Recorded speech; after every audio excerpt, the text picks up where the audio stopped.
graduating from Northwestern University,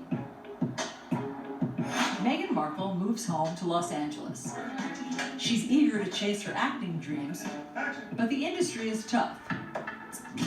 That is an industry that is built on judging you and tearing you down and rejecting you and making you second guess your weight and your skin and your hair and your talent and your poise. It's brutal. It's brutal. Harvey Young was Meghan's acting professor in college.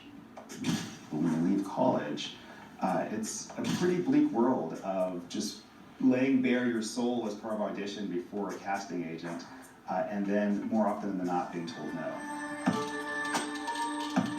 For Meghan, her identity struggle is magnified in Hollywood. What has she said about how her race impacted her getting jobs? Casting agents weren't always sure what to make of her. Is she going out for a Latina role? Is she somehow maybe Italian or even Middle Eastern? Or is she African American? Is she Caucasian? She undoubtedly felt like at times casting agents just threw up their hands and went, no, never mind. Passed over for big roles, Meghan does get some small parts. Thank you. So what's going on here? What do you mean? What I mean is, like, you're way too cute to be just a FedEx girl. Or maybe she'd have one scene or be there for one moment. I think she was on a bunch of TV shows, Fringe, Beverly Hills 90210. She was famously a deal or no deal girl. She had her little moment opening one of the briefcases. She has said that her 20s were brutal. Meghan struggled a lot. To become a successful actress, to be able to make a living, that's like winning a lottery ticket.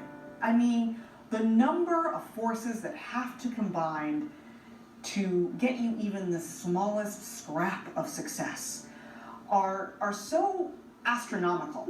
Meghan auditions for 10 years. And then, at 29, she lands a significant role. A female lead on USA Network's legal drama, Suits. Is this all a joke to you? Because I take my job seriously. She got lucky. She undoubtedly handed in a great audition, a great screen test. She had excellent chemistry with her co-stars, and she hit the jackpot. Suits is an instant hit. Suits radically changed Meghan's life. First and foremost, she was now making more money than she'd ever made before, ever. As the show achieves success, Meghan makes big changes in her life, including ending her 2-year marriage to Hollywood producer Trevor Engelson. When they met, she was still largely an aspiring actress. He was an aspiring producer. They were essentially at the same place in their careers. And then Suits really took off, and they weren't going in the same direction anymore. She was filming in Toronto. He was in Los Angeles. There were thousands and thousands of miles between them. Determined to use her position for good, Meghan spends her free time advocating for women. During a panel discussion, Meghan recounts how the success of the show emboldened her to stand up for herself. Every script seemed to begin with, Rachel enters wearing a towel. And I said, nope, not doing it. At a certain point, you feel empowered enough to just say no. Right. She wanted to encourage other women to feel like they could speak up in the same way. And Meghan uses her fame to fight for women's equality across the world. As an ambassador for the nonprofit World Vision, Meghan travels to a remote village in Rwanda, where young girls walk hours every day to access clean water for their families. This is the water that she's going through all this work to get. But all that changes when the World Vision team builds a new well. These girls are able to stay in school because they aren't walking hours a day to go and get water, and this clean water source has changed the entire community. She has a sense that if she's been given a platform, if she has some influence, that there's a responsibility she has to use that for good. Lara DeWar is the global head of communications and public engagement for World Vision. And she travels with Meghan to India in January 2017. They visit local businesswoman Suhani Jalata in Mumbai, where the lack of sanitary products and the stigma around menstruation keeps young girls out of school. Suhani's created a business where they make maxi pads.